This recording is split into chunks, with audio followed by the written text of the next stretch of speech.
Hello everybody and welcome back to another Planty video. Thank you so much for joining me. So for today I'm going to be going over my favorite plants for the month of March. Now I feel like I have a lot of them to share with you today because I have just been loving so many of my plants. It's been really nice and sunny here lately and warming up. Spring is definitely in full swing. So my plants have been happy and yeah, I just have a lot of them as my favorites right now. I also recently released green lacewings, which is a beneficial bug, and I feel like that's really been helping with keeping pests at bay. So yeah, that's probably another reason that my plants are happy and doing really well right now. Oh my gosh. Oh no. Oh. That is so annoying. I'm the queen of knocking plants over. I'm not even kidding you guys. I knock plants over like multiple times a week and it's so annoying. Okay, well I guess I'm gonna start with this one. I was gonna start with the Begonia, but we are now gonna start with the Hoya shepherdii since she so gracefully made her way to center stage. So as I said, this is my Hoya shepherdii.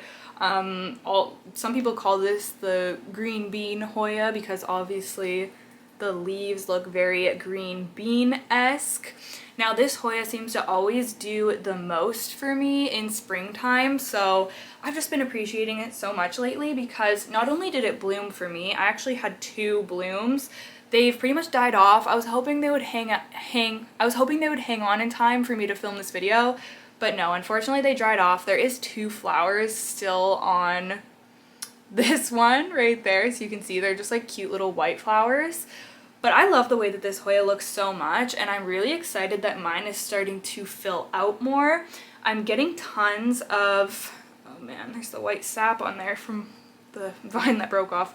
I'm getting tons of new leaves coming in. You can see that these darker ones are leaves that are still hardening off. Like this is very fresh. Also this one I can tell is very fresh as well.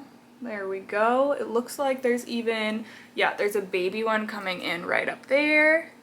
There's baby ones everywhere, honestly. If you look, they can start off really small, so you kind of have to look pretty hard for them. There's one like right at the, I don't know if you'll be able to see, but like right at the base there. There's also a new leaf coming in on the vine that just broke off, unfortunately. If you can see right there. Oh my goodness, that's so sad. I'm definitely going to propagate this, but yeah, not great timing with a fresh leaf coming in. This Hoya also bloomed for me last year. I believe it was the first time blooming for me last year, and then it bloomed again this year at pretty much the exact same time. So I think it's going to be a consistent spring bloomer from here on out. I just have a really good feeling about it. And there's lots more peduncles coming in on this as well, especially near the base. Like, I don't know if you can see those 2 peduncles coming in up there, like super close together. And there's one here, and then there's multiple on the vines. I know that this is a pretty common Hoya, but honestly it's one of my favorites. I think that it looks so cool. I love the foliage, and of course I love the flowers as well. It has a cute, funky little look to it. I remember I almost got rid of it a while ago, but I'm so glad that I kept it because I feel like I just grow more appreciation for it every single year. So that is the first one, which I actually broke a vine off of my Hoya Kaimuki the other day too, so I'm gonna put this one in the same vessel and they can propagate together. Okay, now I will show you the Begonia that I was trying to show you a moment ago.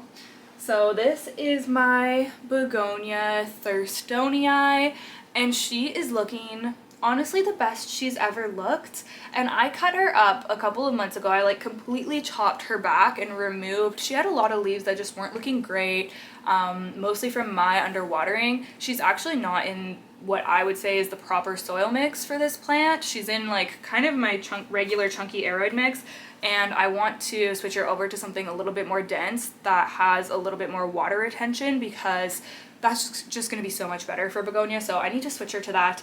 But for now, I'm just trying to keep on top of watering. Anyways, with my lack of watering, she had a lot of leaves that came out pretty damaged, so I decided to entirely chop her back. And I remember thinking, and I think I even said in one of my videos, I was like, I bet you this plant will grow back and be nice and full by spring. And I was right. She has grown so much and she's getting so full. And I now have her in front of a grow light as well. She's in front of my Plant Spectrum grow light. She absolutely loves it. Like instantly her color got darker, the backs of her leaves got more vibrant, and she's like facing outwards beautifully because the light is in front of her. The leaves are coming in massive, and I honestly, like, I could not be happier with this plant. I love it so much. A begonia that was on my wish list for a really long time was the beefsteak begonia, and I feel like this kind of gives a similar vibe, like just with the large dark leaves. So yeah, I'm just really glad that I have this. I honestly never see them for sale, so I don't know, if I do see them for sale, I will point you guys in the right direction, but people always ask and I have no idea where to send people to find this begonia, but it really is something special, so if you ever can get your hands on it, I highly suggest it. You can see this is a new leaf that's coming in. Like, look at that color. Oh man, it is so stunning. And there's also another new leaf that's like trying to open or like come in right there as well. But I just wanted to show you the hairiness or the fuzziness. I don't know if you can tell, but the backs of the leaves and the petioles are hairy on this, and it's just such a cool contrast with the super like sleek, shiny fronts of the leaves. Oh, I just love it so, so much. So I'm just growing it up this wooden trellis. This trellis is just from the dollar store, and I just kind of tie the vines up once they get tall enough. This actually needs to be tied on pretty soon as well because it's growing taller and it's kind of like hanging out, you see? So yeah, lots of new leaves coming in everywhere though, baby leaves everywhere, and I love the way that baby begonia leaves look. They're just so cute. One right there even as well. I love her so freaking much. If you also have a Begonia thurstonii, let me know, and if you do have one, actually share where you got it from, because I know a lot of people are looking. At least I get like messages and comments about it, so yeah, maybe we can help some people out. I would love to see more people growing this one, honestly. Okay, on to the next one. I'm just grabbing random plants as I go. I was gonna try to fly through them pretty quickly, but I'm noticing that I'm rambling, so. Next one is my variegated Maranta. Now, if you've been on my channel for a while, like a long time, probably like 3 years at this point, you would have seen this plant before, a much bigger version. This is a smaller version that I've grown back via cuttings over time, but it is from my original plant and it's still very beautiful. You can see she has like fully white leaves over here. I think that those are all coming from the same, yeah, they're all coming from the same vine. And it's so pretty. And the thing that I love about variegated Maranta is that there's so much variety in the way that the leaves look. Like, I find that this dark color can come in really differently. Like, it's from light, so depending on what light you have it under, it can come in very like red or almost maroon kind of colored, or it can just be like a darker green like this. This is from when I had it in less light. Okay, it doesn't want to focus. Oh, there we go. I find that these start looking incredible and doing really well when you put them under a grow light.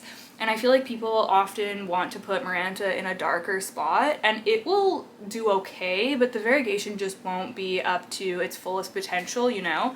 So I have it back in my cabinet now, so it's under grow lights, and I'm expecting to get some really beautiful variegation on this again. I love this leaf right here. I love when there's just like little sections of the cream. It is so pretty. Yeah, you can get all colors on this. You can get mint, all different shades of green and white and cream and reds. It's just so gorgeous, and honestly, it's a pretty easy plant for me. I do have pretty high quality tap water, so I don't have to do anything special for this plant, but I know a lot of people have to water their Marantas with distilled water or filtered water. But I guess I'm just lucky that mine's pretty happy just with my tap water. You can see she has some new leaves on the way, which is always fun. I love the way new leaves look on Marantas. or on any prayer plants really. They come out like that on Calathea and Tenanthe as well. She's just so pretty, and I felt like I hadn't shown her in a while, and I wouldn't say I've been ignoring her, but I feel like she's just kind of been in like, not rehab mode, but I guess rehab mode, because I completely chopped this plant up, kept some cuttings, and now I'm growing it out again. So now I guess it's starting to get full again and it's really catching my eye, and I was like, hey, I should show this plant some appreciation. So yeah, I'm sure that you guys will enjoy seeing it as well because she's just beautiful. Look at this leaf down here. This is so gorgeous. Do you see that one? Look at that. Look at the variegation. Like, that is crazy. Okay, next I'm gonna talk about this gal right beside me here. I know I've shown my Splendid a lot, ever since I got it basically, because I've been so obsessed with it. And I feel like Splendids are getting so much attention right now, and I'm a little worried that people are gonna like get sick of seeing them. But I just have to show mine off because I'm obsessed, and she's just given me 2 incredible new leaves, especially this one. Oh my goodness, I cannot wait for it to harden off. I'll show you a better view in a second. I grew this plant from a very small little baby, and I'm just so proud of how well it's doing, how much it's sized up, the fact that it bounced back after doing the chop and extend with basically no roots. Like, the pot has tons of roots in it now, and yeah, it's just doing so well. It's such a dream to grow. It's honestly one of the plants in my collection that makes me the absolute happiest. It might be my favorite plant in my collection right now. It's hard to choose favorites, but it might be my favorite. Oh my goodness, I love it so much. So there's 2 vines in here. I'm thinking of adding a 3rd vine. I would have to take a cutting from this. I mean, maybe my plan is to add 1 more extension and then chop this, so maybe at that time when I chop it, I will start a 3rd vine as well and do 3 in a pot. I like having 2, but it would be even better having 3. I think that 3 is like the golden number when it comes to how many vines I want in a pot. But I'll show you. There's a lower vine and then a taller vine. This is the taller one right here, and I'll show you the lower one because there's a new leaf that just came out on that one. If you can see how gorgeous. Look at that. The sun catcher is shining on it too. Oh my goodness. I'm obsessed. I love it so much. This is probably still going to get a little bit bigger because it's still very soft. It just unfurled a little over a week ago probably, so yeah, it's still very soft, and philodendron leaves pretty much expand until they're like almost fully hardened, so yeah, but that's what it's looking like right now. That's how big it is in comparison to me. And then the other new leaf that's coming in, which is on the very top, like I said, or the top vine. That is what it's looking like. Oh my goodness, I love how they have like a bit of an orange hue to them when they're like, look at that. Oh, you can really see like the varicosum in this plant when you can see the red on the back. Oh my goodness. It is so pretty. So, so pretty. This plant just makes me really, really happy. If you can't tell, I'm a little bit obsessed. So, and this leaf is already even bigger than this one, so yeah, I can't wait to see what the final size is going to be, but this is for sure going to be the biggest leaf that I've gotten on a Philodendron Splendid. And it also just looks like it's coming out like really clean, because on some of the other leaves, like for example, the last leaf that came out right here, I don't know if you'll be able to tell. Oh yeah, you can. There's like some weird like residue, or I don't know. I find that when philodendron leaves have a harder time unfurling, they can kind of get marked up a little bit. But this one looks like it's coming in just like pretty perfect. Like I don't see anything weird on it or anything. So yeah, I am very, very happy about this. Anyways, just had to show you how the Splendid is doing because yeah, how amazing. Okay, let's switch it up a little bit. Next, I have an Alocasia on my favorites list. Oh my gosh, I thought there was like scale on the petiole or something. Do you see those marks? That threw me off. I don't think that it's anything really. No. Oh my gosh, it's like little purple spots. That's so cute. It has like purple freckles. That's like the same color as the back of the leaf. It has little purple freckles on the petiole. How cute. Anyways, this is my Alocasia maharani. And this is a new leaf that she has given me, and it is so big and so perfect. And again, this is a plant that I just grew from a little tiny baby. This was gifted to me along with the Begonia thurstonii actually, so I got very lucky with plant mail that day.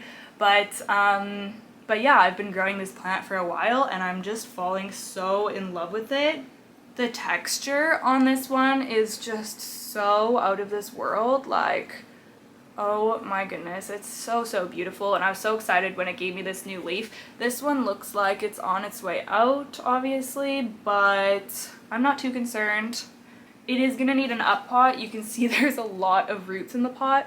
I'm very anxious to repot Alocasia now because I just had such a bad experience repotting my Mycolitsiana, and honestly my dragon scale did not like being repotted either. It's doing much better than the Mycolitsiana, but apparently Alocasia like being a bit snug in their pots, and they can kind of need some time to recover after repotting them. So I'm very apprehensive to repot Alocasias, even though in this situation it needs it, so I need to just do it. Oh, there's a corm literally like busting out through here too.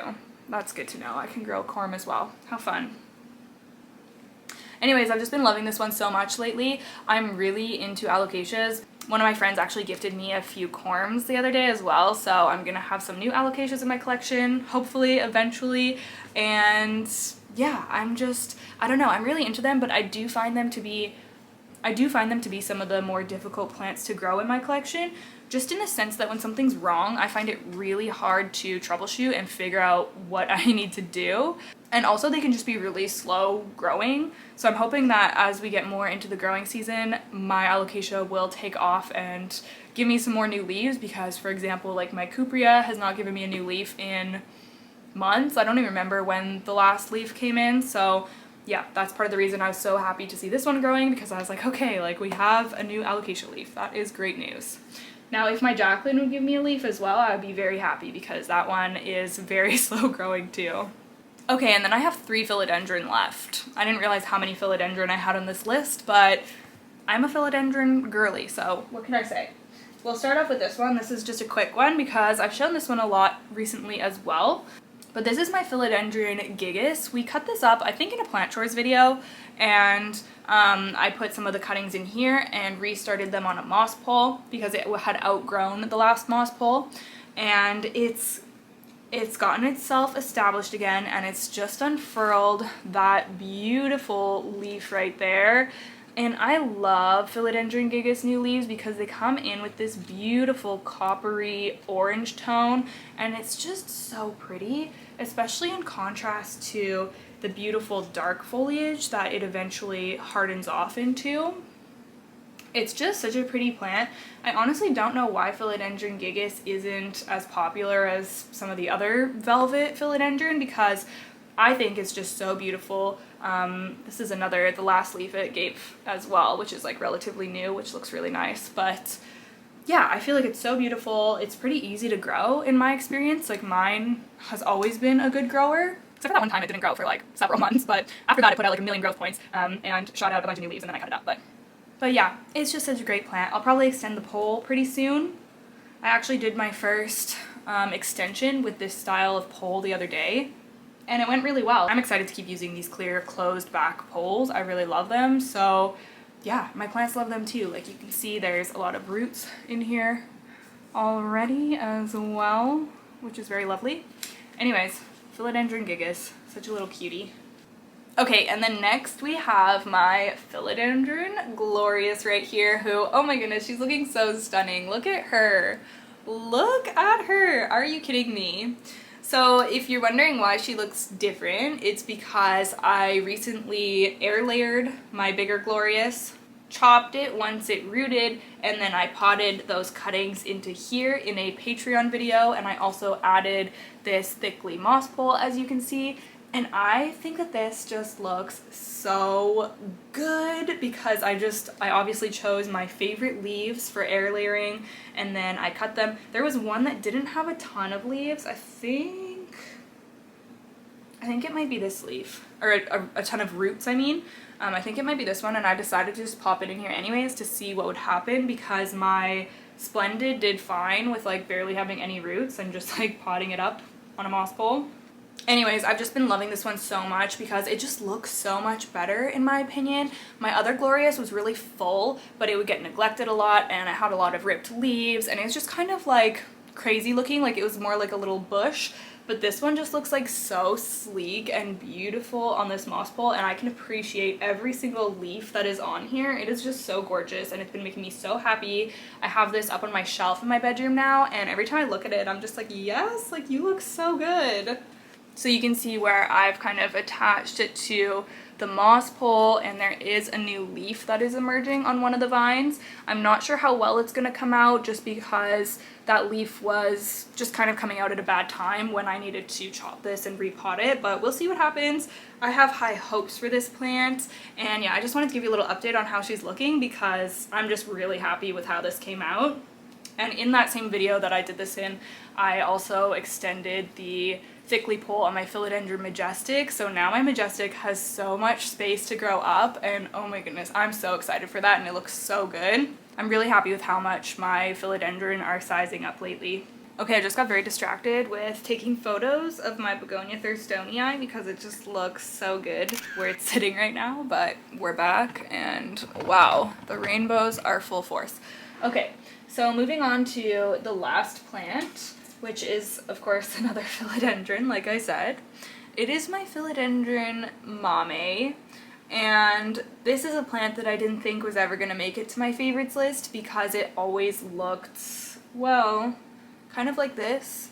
It always just looked like crap. It used to have a lot of really yellow leaves, and I've removed those, but it did also have a lot of leaves that were just like damaged or torn like this.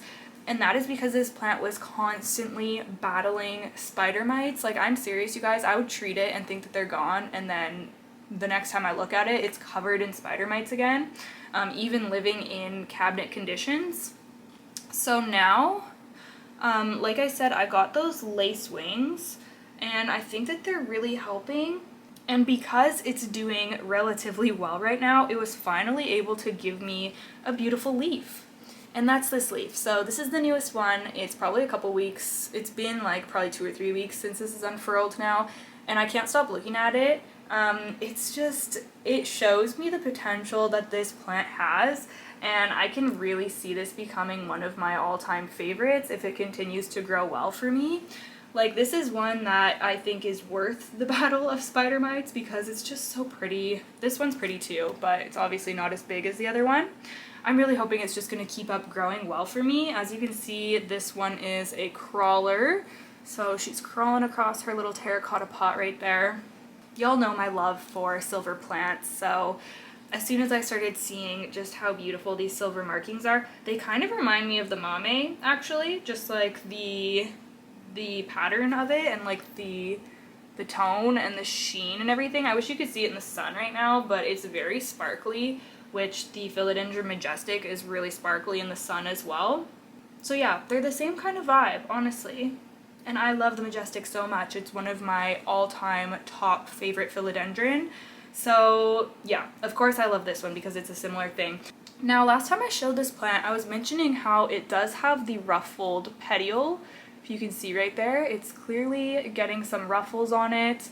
You can see it in the other leaves as well. It's something that gets more, oh my goodness, the lighting just got weird. It's something that gets more pronounced the more mature that they get. But when I showed that, or mentioned that in one of my previous videos, people were commenting and saying that this could be a Plough-manii because apparently Plough-manii is the one that gets the ruffles. And then I tried to research it and I just found like conflicting information, and apparently mamei can sometimes have ruffles. I don't know, I'm confused. So if anybody knows the answer, I mean, I feel fairly confident that this is a mamei silver cloud, and where it came from is like a very reputable shop, so I don't know. I mean, not that a reputable shop can't make a mistake, but you know what I mean. I don't know. If you have any thoughts on that, please share below. But yeah, I've just been loving this one so much lately, and I'm so excited that it's finally growing well for me because I've struggled with it for probably 9 months now, and it's paying off. So yeah, I love it so much. So that's gonna be it. Sorry for having like a million plants on the favorites list for this month. I just like there's so many more. I feel like I could just sit and show you like 50 plants right now because so many of them are just doing amazing. Some of them are still not growing at all though. Like I said, a lot of my alocasias haven't really started growing. What else? My anthurium are doing okay. My Hoyas are starting to wake up as well. I mean, I can't complain. Most of them are growing, which is really nice. So yeah, thank you so much for watching. Leave me a comment down below. As usual, I would absolutely love to hear from you. Don't forget to give this video a thumbs up if you liked it. I'm currently being blinded by the sun catchers. All right, thank you guys so much for watching, and I'll see you in the next one. Bye!